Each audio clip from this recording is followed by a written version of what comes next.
일본 전역이 발칵 뒤집혔습니다. 도쿄 외곽의 한 찻집에서 시작된 소문이 순식간에 열도를 휩쓸었어요. 딸을 한국에 시집 보내면 인생이 달라진다는 믿기 힘든 이야기였습니다. 처음에는 누구도 믿지 않았죠. 한국이라니 아직도 무섭고 낯선 나라라는 인식이 강했으니까요.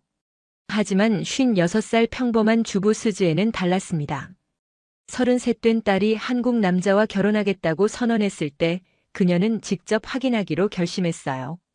친구 요코와 함께 서울로 향한 2박 3일의 여정. 그곳에서 그녀가 목격한 것은 상상을 초월하는 충격적인 현실이었습니다. 남자가 당연하게 앞치마를 두르고 요리를 하고 설거지를 하며 육아휴직을 당당하게 쓰는 세상. 시어머니가 며느리에게 편하게 지내라고 말하는 나라. 그리고 놀랍게도 이미 수천 명의 일본 여성들이 그곳에서 행복하게 살고 있었습니다. 과연 스즈에는 무엇을 보았을까요? 그리고 일본 사회에 어떤 변화가 일어나고 있을까요? 지금부터 그 놀라운 이야기가 시작됩니다. 이 영상이 궁금하시다면 구독과 좋아요, 알림 설정 부탁드립니다. 여러분의 생각도 댓글로 남겨주세요. 저는 스즈에입니다. 56살이에요. 젊은 시절 도쿄의 한 은행에서 창구 직원으로 일했습니다. 결혼 후에는 가정에 전념하며 딸을 키웠고 남편과 사별한 지 5년째 되는 해에 예상치 못한 일을 겪게 되었죠. 도쿄 외곽 작은 주택가의 찻집, 이른 오후의 햇살이 창문으로 비스듬히 들어오고 있었습니다. 스즈에는 오랜 친구 3명과 함께 둥근 테이블에 둘러앉아 녹차를 홀짝이고 있었어요. 친구들과의 이런 모임은 일주일에 한 번, 스즈에에게는 소소한 일상의 낙이었죠. 그날따라 친구 미치코가 신비로운 표정으로 입을 열었습니다. 딸을 한국에 시집 보내면 인생이 달라진다더라 라고요. 처음에는 누구도 그 말을 심각하게 받아들이지 않았습니다. 이른이 다 된 요시코 할머니가 허허 웃으며 말했어요. 요즘은 뭐든지 한류 때문이라고 하더라고요. 스즈에도 고개를 끄덕이며 웃었습니다. 한국이라니 아직도 어딘가 무섭고 낯선 나라라는 인식이 강했거든요.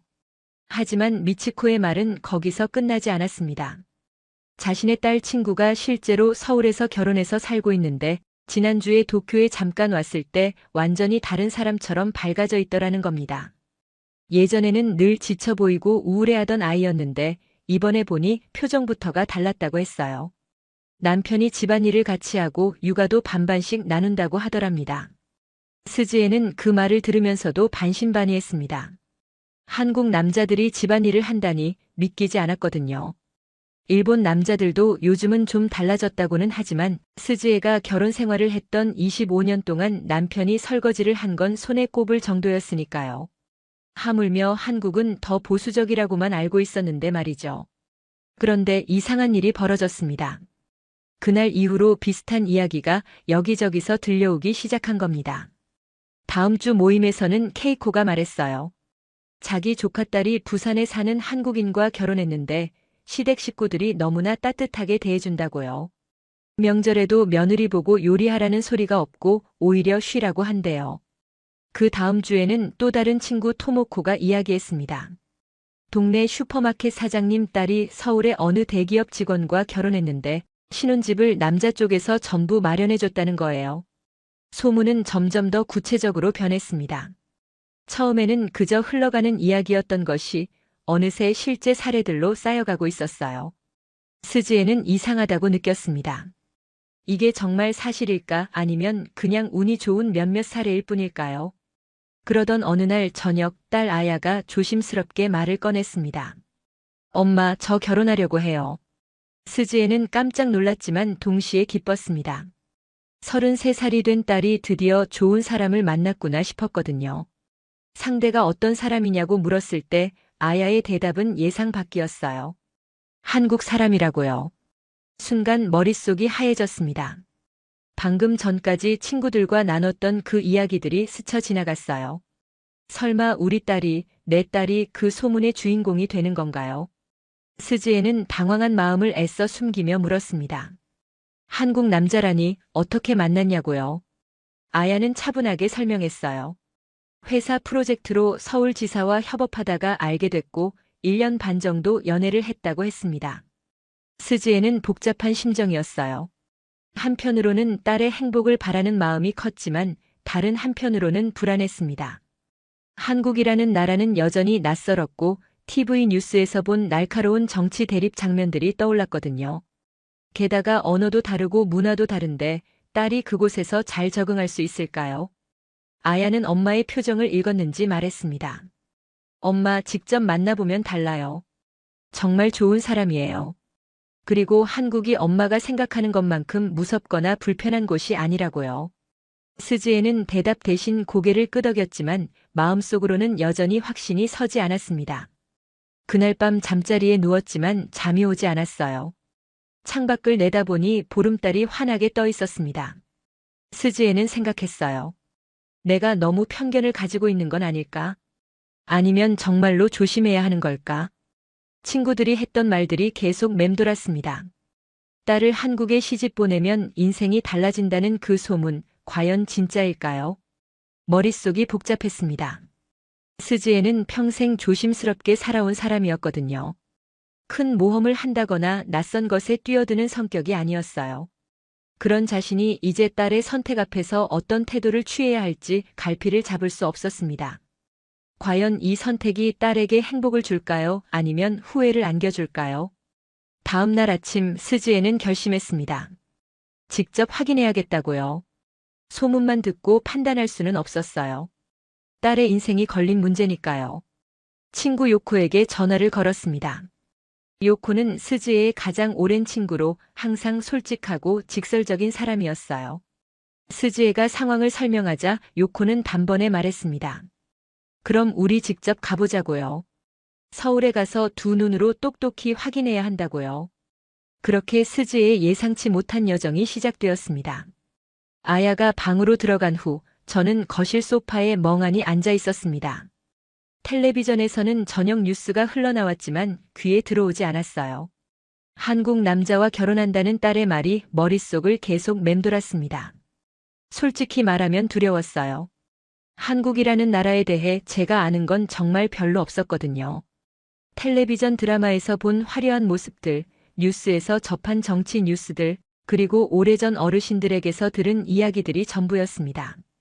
특히 한국 남자들은 성격이 급하고 가부장적이라는 편견이 제 머릿속에 깊이 박혀 있었어요. 그날 밤 잠자리에서도 계속 뒤척였습니다. 딸이 낯선 땅에서 힘들어하면 어쩌나, 언어도 통하지 않는데 적응은 할 수 있을까? 혹시 시댁에서 며느리라고 함부로 대하면 어쩌지? 걱정은 꼬리에 꼬리를 물었어요. 새벽 3시가 넘어서야 겨우 잠이 들었습니다. 다음 날 아침 저는 평소보다 늦게 일어났어요. 딸은 이미 출근한 뒤였고 식탁 위에는 쪽지가 놓여 있었습니다. 엄마, 천천히 생각해 보세요. 저는 정말 행복해요. 짧은 글귀였지만 딸의 진심이 느껴졌습니다. 그래도 마음은 여전히 무거웠어요. 오전 10시쯤 친구 요코에게 전화를 걸었습니다. 요코는 제가 20살 때부터 알고 지낸 가장 오랜 친구예요. 58살인 그녀는 저보다 2살 많지만 성격만큼은 저보다 훨씬 시원시원했습니다. 무슨 일이든 직설적으로 말하고 행동도 빨랐죠. 요코는 제 이야기를 다 듣더니 한마디로 정리했어요. 그럼 직접 가서 확인해야 한다고요. 소문만 듣고 판단하면 평생 후회할 거라고 했습니다. 저는 잠시 망설였어요. 서울까지 간다는 게 쉬운 일은 아니었거든요.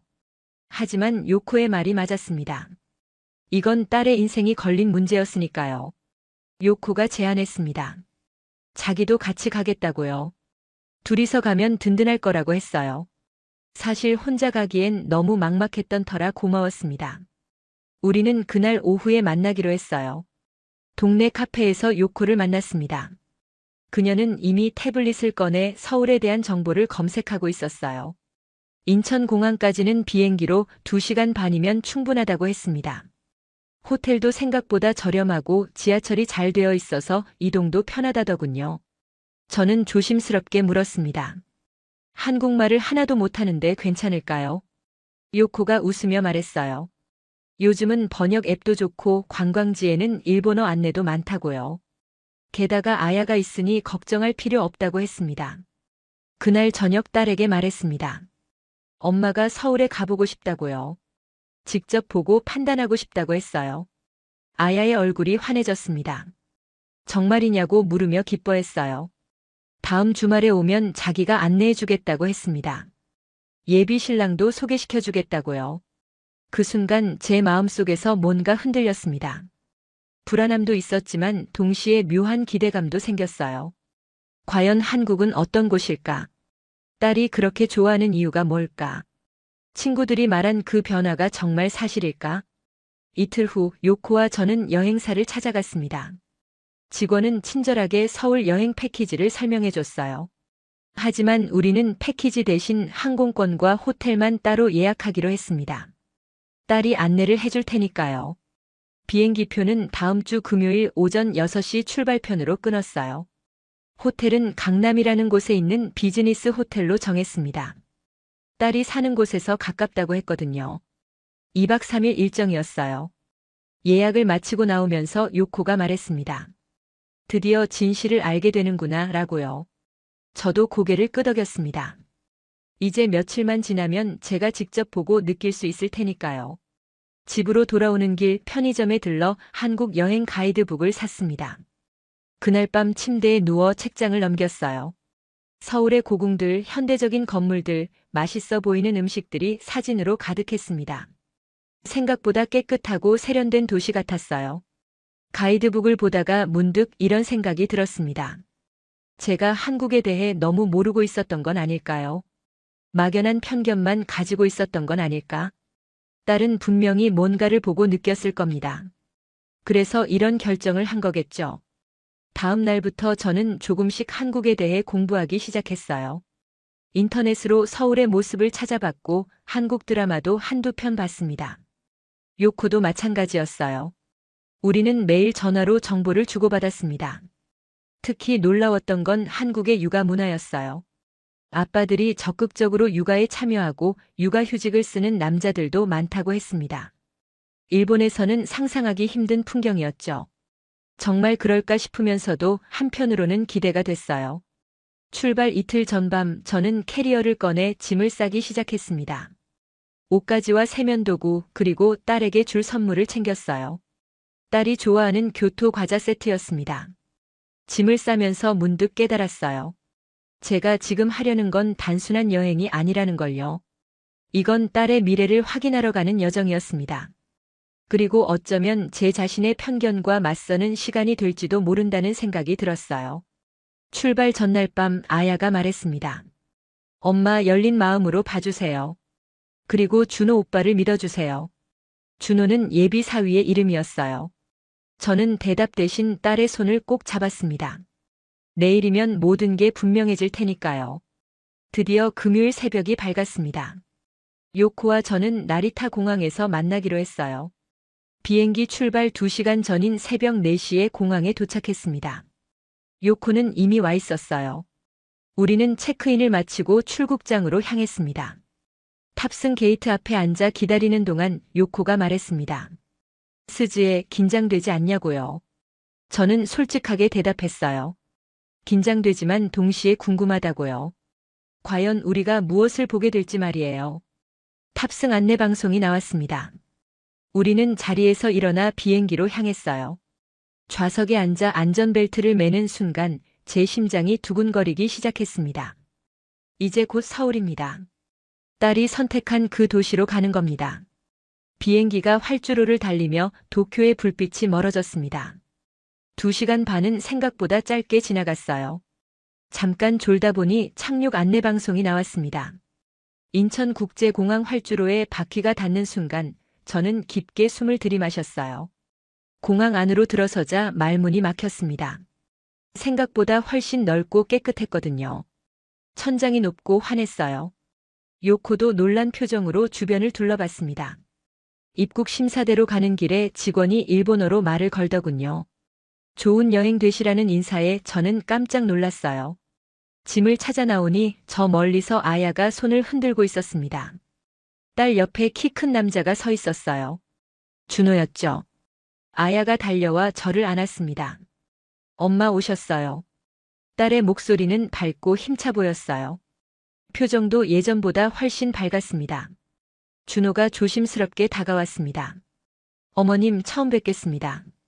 준호라고 합니다. 일본어가 유창했어요. 그는 우리 짐을 받아들며 주차장으로 안내했습니다. 요코가 제 귀에 속삭였어요. 생각보다 예의 바르네요. 준호의 흰색 세단에 올라 서울로 향했습니다. 고속도로는 넓고 잘 정비되어 있었어요. 차들이 빠르게 달렸지만 모두 차선을 잘 지켰습니다. 양옆으로 수십 층 높이의 아파트 단지들이 보였어요. 요코가 감탄했습니다. 저렇게 높은 아파트에 사람들이 사는구나. 서울 시내로 들어서자 풍경이 달라졌어요. 높은 빌딩들이 질비했지만 어수선하지 않았습니다. 신호등이 바뀌면 차들이 일제히 멈췄고 사람들은 침착하게 횡단보도를 건넜어요. 준호가 설명했습니다. 이곳이 강남이라고요. 건물들은 현대적이었고 거리는 깨끗했습니다. 호텔에 도착했어요. 깔끔한 비즈니스 호텔이었습니다. 준호가 체크인까지 도와줬어요. 6층 방은 예상보다 넓었습니다. 창문을 열자 서울 거리가 내려다 보였어요. 아야가 말했습니다. 좀 쉬시다가 저녁에 식사해요. 준호 오빠가 맛있는 곳 예약했대요. 딸과 준호가 나간 후 요코가 말했어요. 스즈에 생각보다 괜찮은데. 이 도시 말이야. 저도 인정할 수밖에 없었습니다. 공항도 깨끗했고 거리도 질서정연했어요. 특히 준호의 태도가 인상적이었습니다. 하지만 아직 단정 짓기는 이르다고 생각했어요. 2시간쯤 지나 아야에게서 전화가 왔습니다. 6시에 로비에서 만나자고요. 저는 요코를 깨워 준비했어요. 로비에는 정장 차림의 준호가 기다리고 있었습니다. 퇴근 후 바로 온 것 같았어요. 우리는 한강 근처 한정식 집으로 향했습니다. 한옥 스타일 건물이 고즈넉했어요. 안으로 들어가니 나무 향이 은은했습니다. 자리에 앉자 반찬들이 나오기 시작했어요. 10가지가 넘는 반찬들이 정갈했습니다. 준호가 하나하나 설명해줬어요. 시금치나물, 도라지 무침이라고요.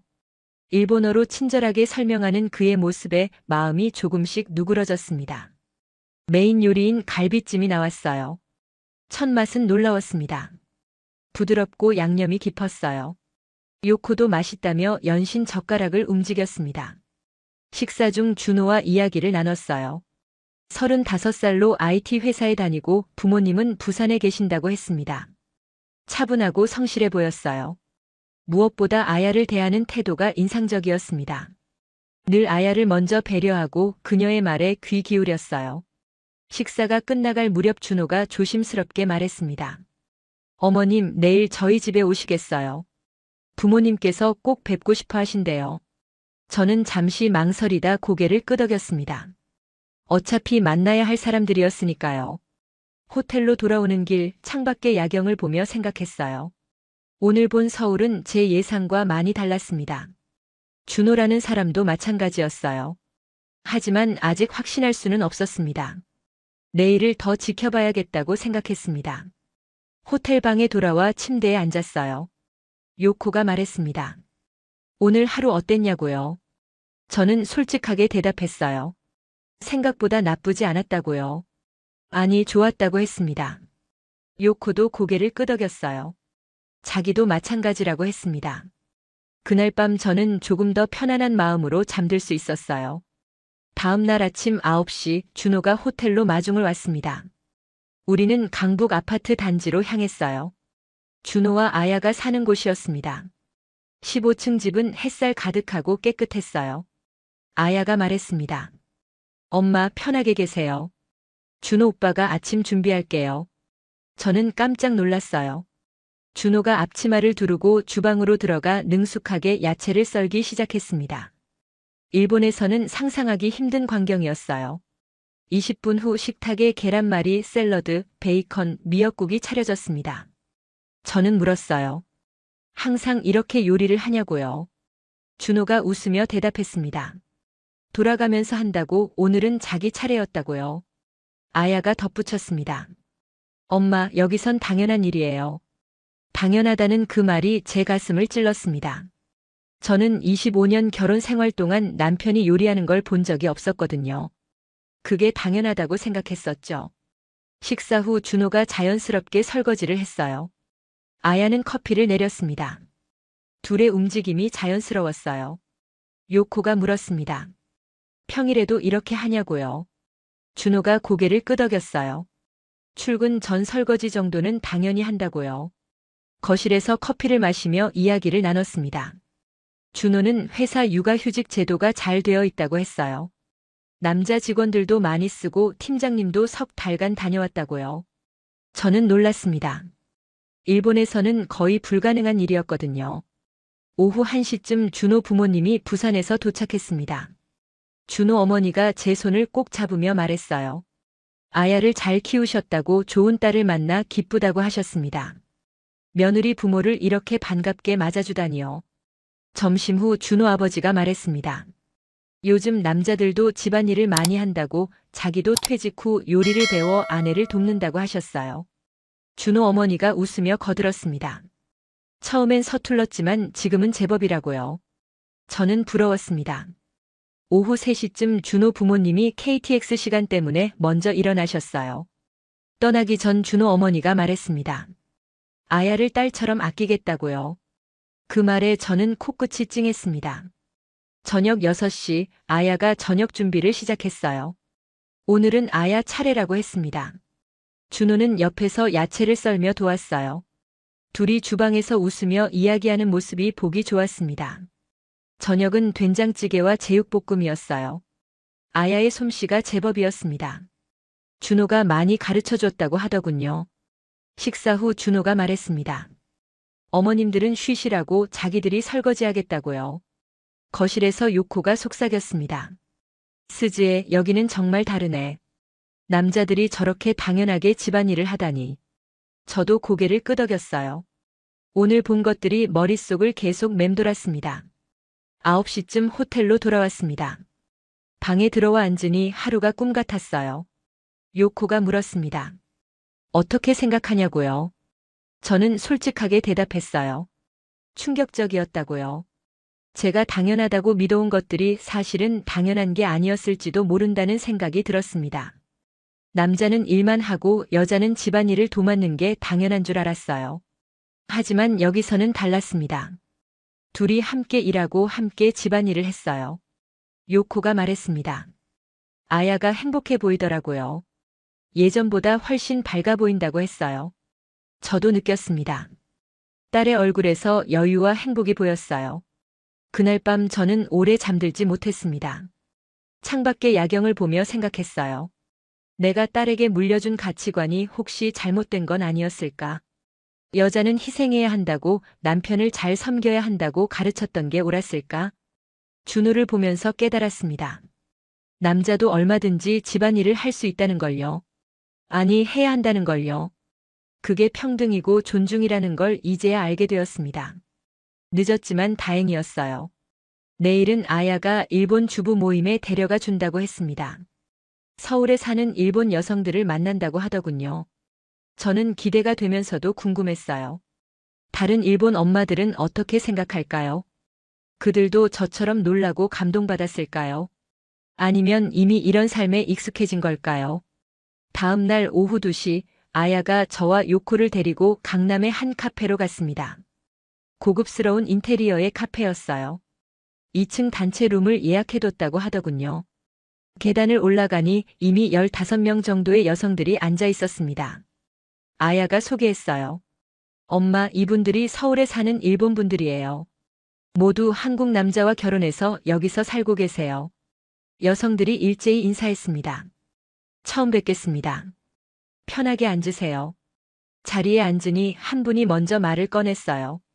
45살쯤 되어 보이는 요시다라는 분이었습니다. 저는 5년 전에 이곳으로 왔어요. 처음엔 불안했지만 지금은 너무 만족하고 있다고 했습니다. 옆자리에 젊은 여성이 거들었어요. 32살의 나나코였습니다. 저는 3년 전에 결혼했는데 일본에서 직장 생활할 때보다 훨씬 행복해요. 남편이 집안일도 돕고 제 의견도 존중해 주거든요. 그녀의 표정은 밝았습니다. 한 분 한 분 자기 이야기를 시작했어요. 대부분이 비슷한 경험을 했더군요. 처음에는 가족들의 반대가 있었다고 했습니다. 한국이라는 낯선 나라, 언어도 다르고 문화도 다른 곳으로 가는 게 걱정됐다고요. 하지만 지금은 모두 그 선택을 후회하지 않는다고 했습니다. 50살쯤 되어 보이는 미즈키라는 분이 말했어요. 저는 일본에서 25년 결혼 생활을 했어요. 남편은 회사만 다니고 집안일은 모두 제 몫이었죠. 아이 셋을 키우면서 정말 힘들었습니다. 그런데 남편과 사별하고 우연히 한국 사람을 만났어요. 재혼한 지 3년째인데 인생이 완전히 달라졌습니다. 미즈키는 계속 말했어요. 지금 남편은 퇴근하면 저녁 준비를 같이 해요. 주말에는 청소도 같이 하고요. 처음엔 적응이 안 됐어요. 남자가 이런 일을 해도 되나 싶었거든요. 하지만 지금은 이게 당연한 거라는 걸 알아요. 그녀의 눈빛이 촉촉했습니다. 36살의 아키코가 웃으며 말했습니다. 저는 첫 결혼이 한국이에요. 그래서 비교 대상이 없긴 한데 일본에 계신 친구들 이야기 들으면 정말 다르더라고요. 친구들은 육아 때문에 지쳐 있는데 저는 남편이 절반을 나눠주니까 여유가 있어요. 요코가 조심스럽게 물었습니다. 혹시 힘든 점은 없나요? 언어나 문화 차이 같은 거요. 여성들이 고개를 끄덕였어요. 물론 있죠. 처음 1년은 정말 힘들었다고 했습니다. 한국어도 서툴고 음식도 낯설고 외로웠다고요. 하지만 나나코가 말했습니다. 그래도 남편이 잘 도와줬어요. 한국어도 천천히 가르쳐주고 일본 음식이 먹고 싶으면 같이 만들어주고요. 무엇보다 제 감정을 이해하려고 노력했어요. 그게 가장 큰 힘이 됐습니다. 40대 초반의 카오리가 말했어요. 저는 시댁 문제가 걱정이었어요. 한국은 시댁 문화가 엄격하다고 들었거든요. 하지만 의외였어요. 시어머니가 오히려 저한테 편하게 지내라고 하시더라고요.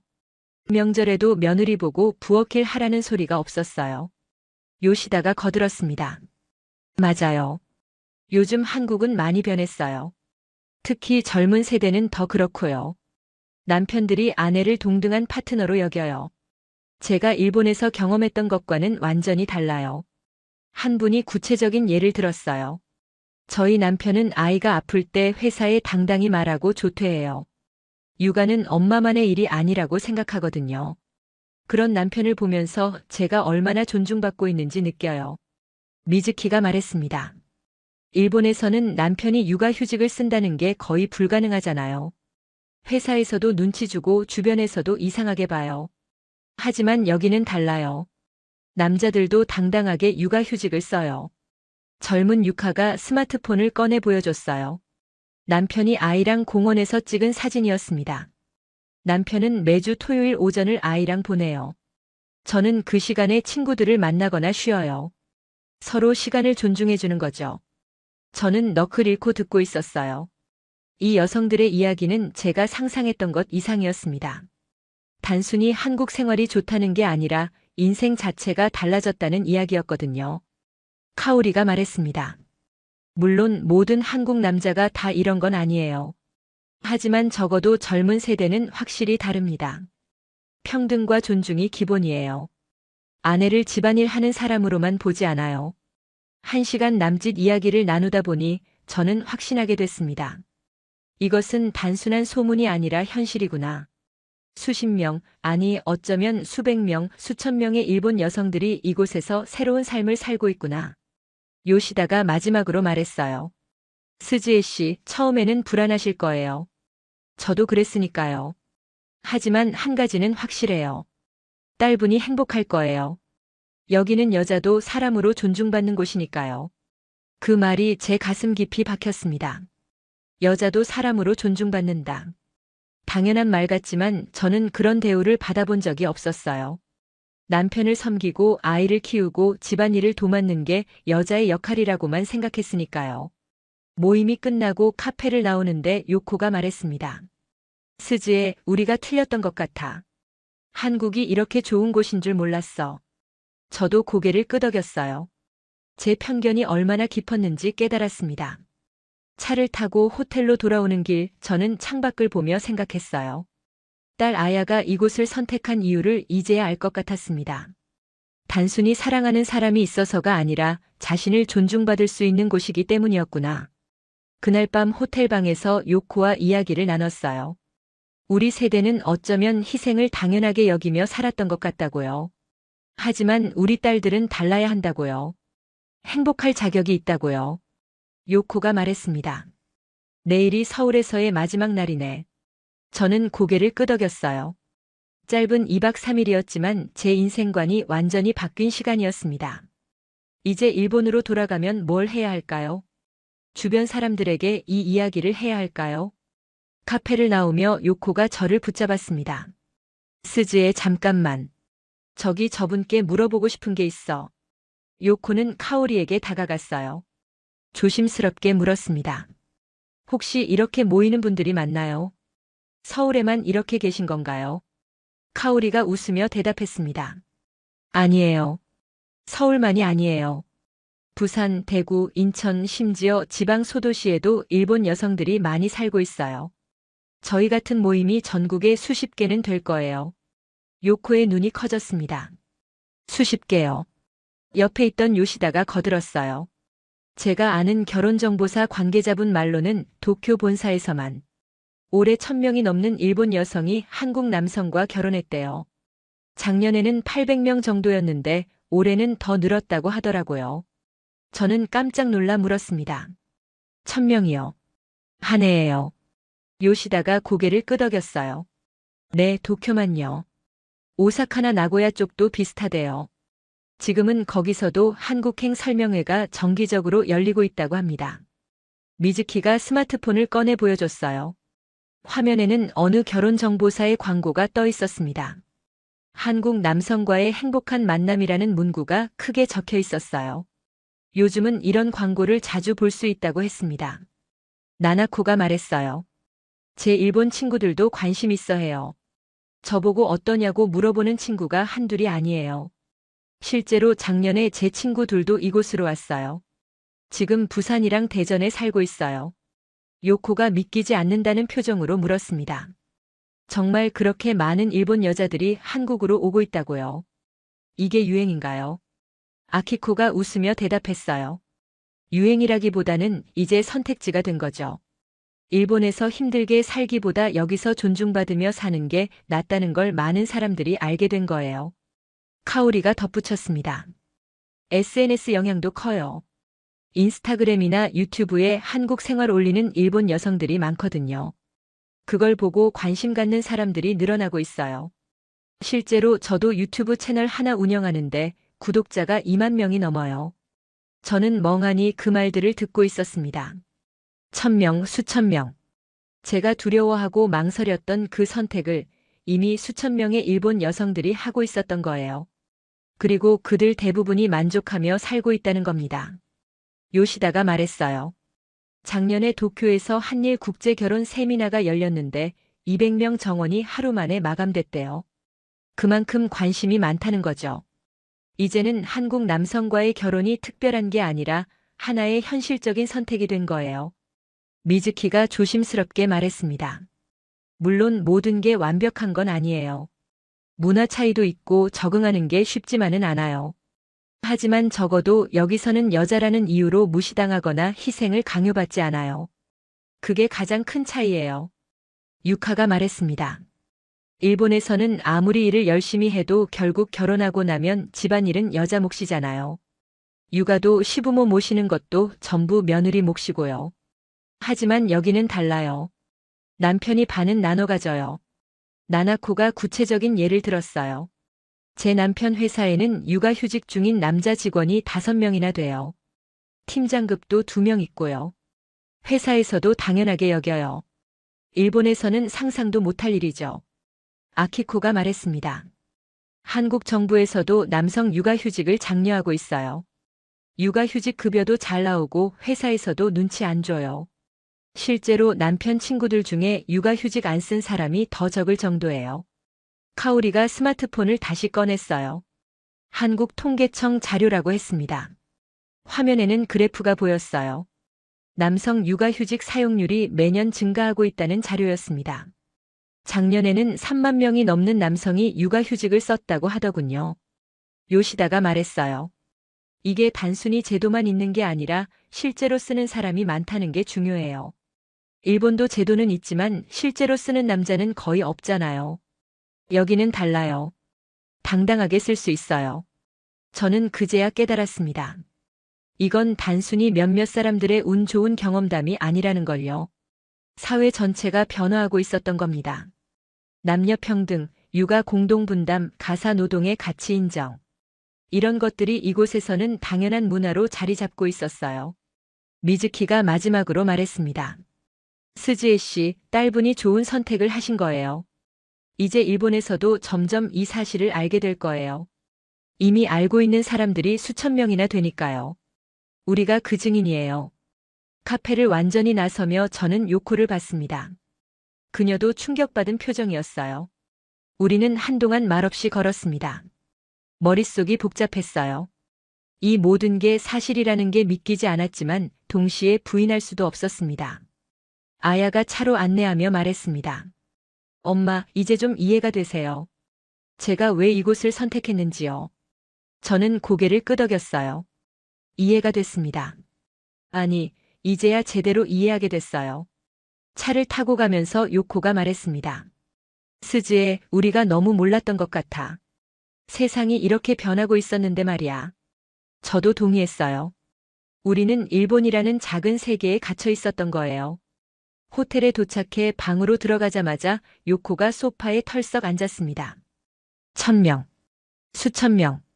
계속 중얼거렸어요. 이게 정말 현실이라니. 저도 창가에 서서 밖을 내다봤습니다. 이 거대한 도시 어딘가에 수천 명의 일본 여성들이 살고 있구나. 그날 저녁 아야와 저녁을 먹으면서 물었습니다. 아야야, 너는 언제부터 이런 걸 알았니? 아야가 웃으며 대답했어요. 회사에서 한국 지사 사람들과 일하면서 알게 됐어요. 그들이 아내를 대하는 태도가 일본 남자들과 너무 달랐거든요. 아야가 계속 말했습니다. 엄마, 저는 행복해요. 준호 오빠는 저를 동등한 파트너로 봐요. 제 의견을 존중하고 함께 가정을 꾸려가요. 이게 결혼이구나 싶었어요. 딸의 눈빛이 반짝였습니다. 저는 딸의 손을 잡았어요. 엄마가 미안하다. 처음에 반대했던 거. 아야가 고개를 저었습니다. 아니에요, 엄마. 걱정하시는 게 당연했어요. 하지만 이제 이해해 주시니 정말 기뻐요. 그날 밤 호텔방에서 요코와 마지막 대화를 나눴어요. 내일이면 일본으로 돌아가는데 우리가 본 것들을 어떻게 받아들여야 할까요? 요코가 말했습니다. 솔직하게 말해야지. 우리가 틀렸다고. 한국이 우리가 생각했던 것과 전혀 다르다고. 저는 고개를 끄덕였습니다. 그래요. 숨길 이유도 없어요. 이건 진실이니까요. 수천 명의 여성들이 증명하고 있는 현실이니까요. 이제 일본에 돌아가면 제대로 이야기해야겠어요. 친구들에게, 아는 사람들에게. 서울에서의 마지막 날 아침이 밝았습니다. 호텔 창문을 열자 시원한 바람이 들어왔어요. 오늘 오후 4시 비행기로 도쿄로 돌아갑니다. 짧았지만 긴 여정이었어요. 아침 10시쯤 아야가 호텔로 왔습니다. 준호는 오늘 회사 일이 있어서 못 왔다고 했어요. 대신 공항까지는 배웅 나온다고 하더군요. 우리는 짐을 정리하고 체크아웃을 했습니다. 아야가 제안했어요. 엄마, 점심 먹기 전에 한강공원 가볼까요? 날씨도 좋고 경치도 예쁘거든요. 저는 좋다고 했습니다. 요코도 가고 싶다고 했어요. 차를 타고 한강공원으로 갔습니다. 넓은 강변에는 사람들이 여유롭게 산책하고 있었어요. 자전거를 타는 사람들도 보였고 돗자리를 펴고 앉아있는 가족들도 있었습니다. 평화로운 풍경이었어요. 강변 벤치에 앉았습니다. 햇살이 따사로웠어요. 아야가 편의점에서 산 커피를 건넸습니다. 세 사람이 나란히 앉아 한강을 바라봤어요. 한동안 아무도 말이 없었습니다. 요코가 먼저 입을 열었어요. 아야야, 너 정말 좋은 선택했구나. 행복하게 살아. 아야가 웃으며 고개를 끄덕였습니다. 네, 이모. 정말 행복해요. 저는 딸의 손을 잡았습니다. 아야야. 딸이 저를 쳐다봤어요. 엄마가 미안하다. 처음에 내 선택을 믿지 못했던 거. 한국이라는 나라에 대해 편견을 가지고 있었어. 그게 잘못이었어.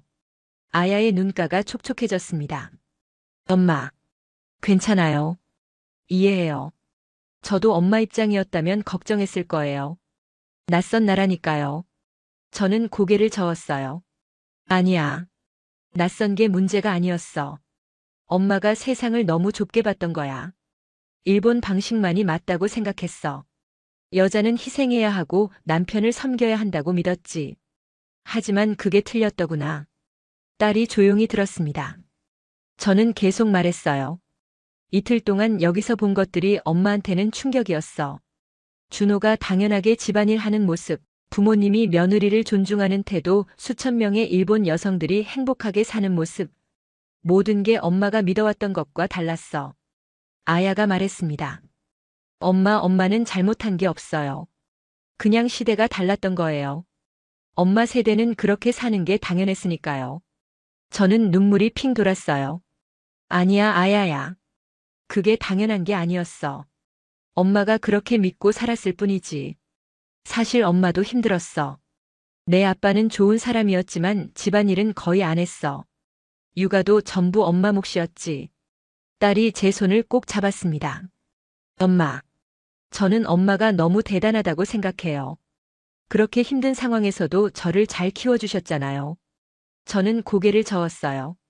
대단한 게 아니야. 그냥 그렇게 사는 게 당연하다고 생각했을 뿐이야. 하지만 너는 달라야 해. 너는 존중받으며 살아야 해. 준호가 그렇게 해주는구나. 엄마가 이제 알았어. 요코가 옆에서 조용히 말했습니다.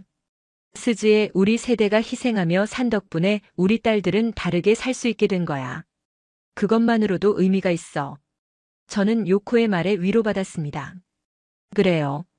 우리가 견뎌낸 덕분에 딸들은 선택할 수 있게 됐어요. 더 나은 삶을 선택할 수 있게 됐죠. 아야가 말했습니다. 엄마, 준호 오빠가 그러는데요. 일본 여성들이 한국 남자들한테 인기가 많은 이유는 서로 잘 맞아서래요. 일본 여성들은 성실하고 책임감 있고 한국 남자들은 가족을 소중히 여기고 평등하게 대해준대요. 저는 고개를 끄덕였어요. 그런 것 같구나. 서로가 서로에게 필요한 거네. 일본 여성들은 존중받고 싶어하고 한국 남성들은 그렇게 대해줄 준비가 되어 있고. 한강을 바라보며 저는 생각했습니다. 지난 이틀이 제 인생을 바꿔놨어요. 56해를 살면서 당연하다고 믿었던 것들이 무너졌습니다. 하지만 슬프지 않았어요. 오히려 새로웠습니다. 점심시간이 되어 근처 식당으로 갔습니다. 한정식집이었어요. 조용하고 깔끔한 곳이었습니다. 음식을 먹으면서 아야와 이런저런 이야기를 나눴어요. 결혼식 날짜, 신혼여행 계획, 앞으로의 계획들. 아야가 말했습니다. 엄마, 결혼식에는 준호 오빠 친구들도 많이 올 거예요. 회사 동료들이요. 다들 좋은 사람들이에요. 엄마가 만나보시면 놀라실 거예요. 저는 웃으며 대답했어요. 이제는 안 놀라. 엄마가 많이 배웠거든. 한국 남자들이 얼마나 좋은지 이제 알아. 식사를 마치고 시계를 봤습니다. 오후 1시였어요. 슬슬 공항으로 가야 할 시간이었습니다. 아야가 차를 몰고 인천공항으로 향했습니다. 차 안에서 요코가 말했습니다. 아야야, 가끔 일본에 놀러와. 이모가 맛있는 거 많이 해줄게. 아야가 웃으며 대답했어요. 네, 이모. 꼭 갈게요. 저는 창밖을 보며 서울의 거리를 눈에 담았습니다. 이 도시가 이제는 낯설지 않았어요. 오히려 친근했습니다. 딸이 사는 곳이니까요. 딸이 행복한 곳이니까요. 공항에 도착하니 준호가 기다리고 있었습니다. 회사 일을 일찍 마치고 왔다고 하더군요. 어머님 잘 다녀가세요. 다음에 또 오세요. 준호의 인사가 진심으로 느껴졌습니다. 저는 준호에게 말했어요. 준호 씨, 우리 아야 잘 부탁해요. 준호가 고개를 숙였습니다. 걱정 마세요, 어머님. 아야를 정말 소중하게 생각해요. 평생 행복하게 해드릴게요. 그 말에 저는 안심했습니다. 이 사람은 약속을 지킬 사람이라는 걸 알 수 있었어요. 지난 이틀 동안 본 그의 모습이 증명했으니까요. 출국 심사를 앞두고 아야를 안았습니다. 딸아, 행복하게 살아. 아야가 제 품에서 울먹였어요. 엄마 사랑해요. 저도 울컥했지만 참았습니다. 웃으며 보내야 했으니까요. 비행기에 오르기 전 마지막으로 뒤를 돌아봤습니다. 아야와 준호가 손을 흔들고 있었어요. 둘이 나란히 서 있는 모습이 보기 좋았습니다. 저는 손을 흔들며 생각했어요. 딸아, 잘했어. 정말 잘했어. 비행기 좌석에 앉자 요코가 말했습니다. 스즈에, 우리 정말 좋은 거 봤네. 인생이 바뀌는 걸 봤어. 저도 고개를 끄덕였어요. 그래요. 우리 딸들이 우리보다 더 나은 삶을 사는 걸 봤어요. 비행기가 이륙하며 서울이 멀어졌습니다. 창밖으로 보이는 도시를 보며 저는 다짐했어요. 일본에 돌아가면 이 이야기를 해야겠다고. 친구들에게, 아는 사람들에게. 한국이 어떤 곳인지, 딸들이 어떻게 행복하게 살 수 있는지. 요코가 말했습니다. 스즈에, 우리가 증인이 됐어. 수천 명 일본 여성들의 행복을 본 증인. 저는 웃었어요. 맞아요. 우리가 증인이에요. 그리고 전달자가 돼야 해요. 2시간 반의 비행 끝에 나리타 공항에 도착했습니다. 일본 땅을 밟으며 이상한 느낌이 들었어요. 이틀 전과는 다른 제가 돌아온 것 같았습니다. 더 현명해지고 더 열린 마음을 가진 제가요. 공항을 나서며 요코가 말했습니다. 스즈에, 다음 주 찻집 모임 때 이야기해줘. 친구들이 알아야 해. 저는 고개를 끄덕였어요. 그럴게요. 제대로 이야기해줄게요. 집으로 돌아가는 전철 안에서 저는 창밖을 봤습니다. 익숙한 도쿄 풍경이었지만 이제는 다르게 보였어요. 이곳의 여성들도 달라질 수 있을 거라는 희망이 보였습니다. 아야처럼 수천 명의 여성들처럼요. 서울에서 돌아온 지 사흘이 지났습니다. 일주일에 한 번 하던 찻집 모임 날이 돌아왔어요. 평소처럼 오후 2시에 친구들이 모였습니다. 미치코, 케이코, 토모코, 그리고 요시코 할머니까지. 모두 제가 서울 다녀온 이야기를 궁금해했어요. 자리에 앉자마자 미치코가 물었습니다. 스즈에, 어땠어? 한국 정말 괜찮았어. 저는 천천히 입을 열었어요. 괜찮은 정도가 아니었어. 완전히 달랐어. 제가 상상했던 것과는 전혀 달랐다고 했습니다. 케이코가 놀란 표정으로 물었어요. 뭐가 그렇게 달랐는데요? 저는 준호가 아침을 만들고 설거지를 하던 모습부터 이야기하기 시작했습니다. 남자가 앞치마를 두르고 요리하는 게 당연한 일이라고 집안일을 돌아가면서 한다고 했어요. 토모코가 고개를 가웃거렸습니다. 설마 특별한 경우 아니야. 모든 한국 남자가 그럴 리는 없잖아. 요코가 거들었어요. 아니야. 우리가 만난 일본 주부들도 다 같은 이야기를 했어. 15명이나 됐는데 모두 행복하다고 했다니까. 요시코 할머니가 놀라며 물었어요. 15명이나. 그렇게 많은 일본 여자들이 그곳에 사나요? 저는 고개를 끄덕였습니다. 15명은 그날 모임에 나온 사람들이고요. 실제로는 서울에만 수백 명, 한국 전체로는 수천 명이 산다고 했어요. 미치코의 눈이 커졌습니다. 수천 명이요. 정말이요. 요코가 설명했어요. 도쿄 결혼정보사에서만 올해 1000명 넘게 한국으로 갔대. 오사카, 나고야도 마찬가지고. 지금은 한국행 설명회가 정기적으로 열린다고 하더라고. 케이코가 조심스럽게 물었습니다. 근데 언어는 어떻게 해? 한국말 못하잖아. 저는 대답했어요. 처음에는 힘들다고 해. 하지만 남편들이 천천히 가르쳐주고 1년쯤 지나면 일상생활은 가능하대. 무엇보다 존중받으며 사니까 배우고 싶어진다고 하더라고. 토모코가 말했습니다. 그래도 시댁은 어떻게 해? 한국은 시댁 문화가 엄격하다고 들었는데. 요코가 웃으며 대답했어요. 그것도 옛날 이야기야. 요즘은 완전히 달라. 시어머니가 오히려 며느리한테 편하게 지내라고 하더라. 명절에도 부엌일 안 시키고. 요시코 할머니가 한숨을 쉬었습니다. 우리 때는 상상도 못할 일이네. 며느리가 편하게 지낸다니. 저는 할머니 손을 잡았어요. 그래요, 할머니. 세상이 많이 변했어요. 우리 딸들은 우리처럼 살면 안 돼요. 미치코가 조용히 말했습니다. 사실 나도 딸이 걱정이야. 35인데 아직 결혼 안 했거든. 일본 남자들은 다들 집안일 안 하려고 하고 결혼하면 회사 그만두라고 하잖아. 딸이 그게 싫다고 하는데 이해가 가더라고. 케이코가 거들었어요. 우리 딸도 비슷해. 32살인데 결혼 생각이 없대.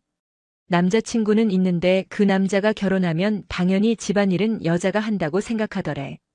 그래서 헤어졌어. 저는 말했습니다. 우리 딸들이 잘못된 게 아니야. 당연한 걸 원하는 거야. 존중받고 싶고 평등하게 살고 싶은 거지. 한국에서는 그게 가능하더라고. 토모코가 궁금하다는 듯 물었어요. 스즈에 진심으로 물어볼게. 아야가 정말 행복해 보였어. 저는 확신을 가지고 대답했습니다. 네. 정말 행복해 보였어요. 눈빛이 달랐어요. 여유가 있고 자신감이 넘쳤어요. 준호라는 남자가 딸을 동등한 파트너로 대하니까요. 요코가 덧붙였습니다. 그리고 준호만 특별한 게 아니야. 그 나라 젊은 남자들이 대부분 그래. 육아휴직도 당연하게 쓰고 집안일도 반씩 나눠서 해. 회사에서도 그걸 이상하게 보지 않아. 요시코 할머니가 말했습니다. 참 신기한 세상이네. 내가 젊었을 때는 꿈도 못 꾸릴 들이야. 그래도 좋은 거야. 우리 손녀들은 행복하게 살아야지. 그날 찻집에서 3시간을 이야기했습니다. 제가 본 것들, 들은 것들, 느낀 것들을 모두 나눴어요.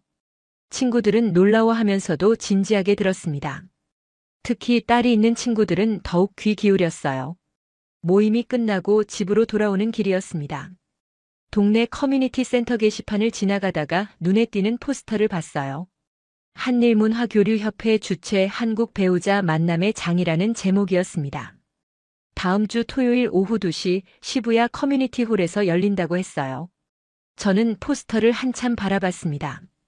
예전 같았으면 한숨부터 나왔을 텐데 이제는 마음이 달랐어요.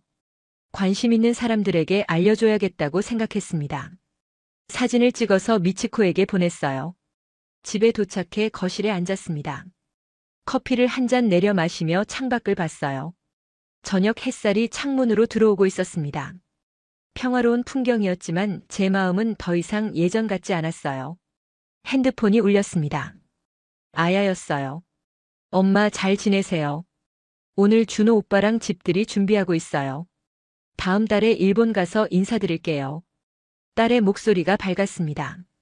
저는 웃으며 대답했어요. 그래, 딸아. 엄마 잘 지내. 너희들도 건강하게 잘 지내고. 준호한테도 안부 전해. 통화를 끊고 나니 마음이 따뜻했습니다. 문득 결혼식 날짜를 떠올렸어요. 3달 후였습니다. 서울에서 결혼식을 올린다고 했어요.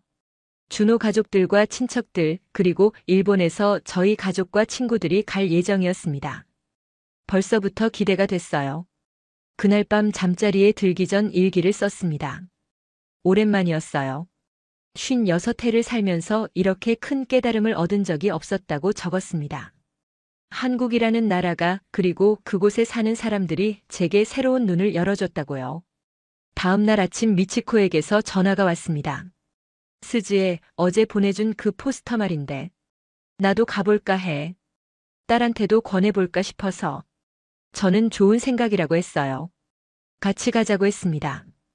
일주일 후 토요일, 저와 미치코는 시부야 커뮤니티 홀로 갔습니다. 놀랍게도 100명이 넘는 사람들이 와 있었어요. 대부분이 30대에서 50대 여성들이었습니다. 딸과 함께 온 엄마들도 많았어요. 행사는 생각보다 체계적이었습니다. 한국에서 온 결혼정보사 관계자들이 발표를 했어요. 한국의 결혼 문화, 육아 문화, 그리고 성공 사례들을 소개했습니다. 실제로 한국에서 행복하게 사는 일본 여성들도 영상으로 등장했어요. 행사가 끝나고 상담 부스로 가는 사람들이 많았습니다. 저는 그 모습을 보며 깨달았어요. 이건 단순한 유행이 아니라 시대의 흐름이구나. 수천 명의 일본 여성들이 선택한 길이고 앞으로 더 많은 사람들이 선택할 길이구나. 미치코가 말했습니다. 스즈에 나도 딸한테 이야기해 볼게. 선택은 딸이 하는 거지만 이런 길도 있다는 걸 알려줘야 할 것 같아. 저는 고개를 끄덕였어요. 그래요. 알려주는 게 엄마의 역할이에요. 집으로 돌아오는 전철 안에서 창밖을 봤습니다. 익숙한 도쿄 거리였지만 이제는 다르게 보였어요. 이곳에 수많은 여성들이 새로운 선택을 할 수 있다는 희망이 보였습니다. 그날 저녁 요코에게 전화를 걸었어요. 오늘 행사에 다녀왔다고 100명이 넘게 왔다고 말했습니다. 요코가 놀라며 말했습니다. 정말 변화가 시작된 거네. 우리가 그 시작을 본 거야. 저는 웃으며 대답했어요. 맞아요. 우리가 증인이에요. 그리고 이제는 전달자예요. 더 많은 사람들에게 알려줘야 해요. 딸들이 더 나은 선택을 할 수 있도록요. 밤이 깊어갔습니다. 침대에 누워 천장을 바라보며 생각했어요. 제 딸 아야는 용기 있는 선택을 했습니다. 그리고 그 선택이 옳았다는 걸 증명했어요. 이제는 더 많은 딸들이 그런 선택을 할 차례입니다. 커튼 사이로 달빛이 들어왔습니다. 밝고 환한 달이었어요. 저는 생각했습니다. 아야야, 너의 선택이 맞았어. 그리고 엄마도 이제 변했어. 엄마도 한국을 배우고 싶구나. 너희들이 사는 모습을 더 가까이서 보고 싶어. 다음 날 아침 딸에게 문자를 보냈습니다. 아야야, 엄마가 한국어 공부 시작했어. 조금씩 배워볼게. 다음에 갈 때는 간단한 인사 정도는 할 수 있을 것 같아. 곧바로 답장이 왔어요. 엄마 정말이요. 너무 좋아요. 제가 천천히 가르쳐 드릴게요. 사랑해요, 엄마. 저는 미소를 지었습니다. 새로운 시작이었어요. 56의 나이에 외국어를 배운다는 게 쉽지는 않겠지만 딸을 위해서라면 할 수 있을 것 같았습니다. 창문을 열었습니다. 신선한 아침 공기가 들어왔어요. 새로운 하루가 시작되고 있었습니다. 그리고 저에게는, 우리 딸들에게는 새로운 선택의 시대가 열리고 있었습니다. 스즈의 이야기는 특별한 사례가 아닙니다. 지금 이 순간에도 수천 명의 일본 여성들이 한국에서 새로운 삶을 시작하고 있어요. 도쿄, 오사카, 나고야에서 정기적으로 열리는 한국행 설명회에는 수백 명이 몰려들고 있습니다. 왜일까요? 한국은 변화했습니다. 남녀 평등이 자리 잡았고 육아는 부부가 함께하는 것이 당연해졌으며 가사 노동의 가치를 인정하는 사회가 되었어요. 여자도 사람으로 존중받는 나라. 그것이 바로 지금의 한국입니다. 스즈에는 이제 한국어를 배우고 있습니다. 딸과 더 가까워지기 위해서, 그리고 자주 방문하기 위해서요. 그녀의 친구들도 하나둘 관심을 보이기 시작했어요. 변화는 이미 시작됐습니다. 이것은 단순히 국제 결혼 이야기가 아닙니다. 더 나은 삶을 향한 선택의 이야기예요. 존중받고 싶고 평등하게 살고 싶고 행복하고 싶은 여성들의 용기 있는 결정입니다. 그리고 한국은 그런 선택을 환영합니다. 여러분은 어떻게 생각하시나요? 이 변화가 앞으로 어떻게 전개될까요? 구독과 좋아요로 응원해 주시고 댓글로 여러분의 생각을 들려주세요. 알림 설정을 켜두시면 더 많은 이야기를 만나보실 수 있습니다. 감사합니다. 감사합니다. 감사합니다. 감사합니다. 감사합니다. 감사합니다. 감사합니다.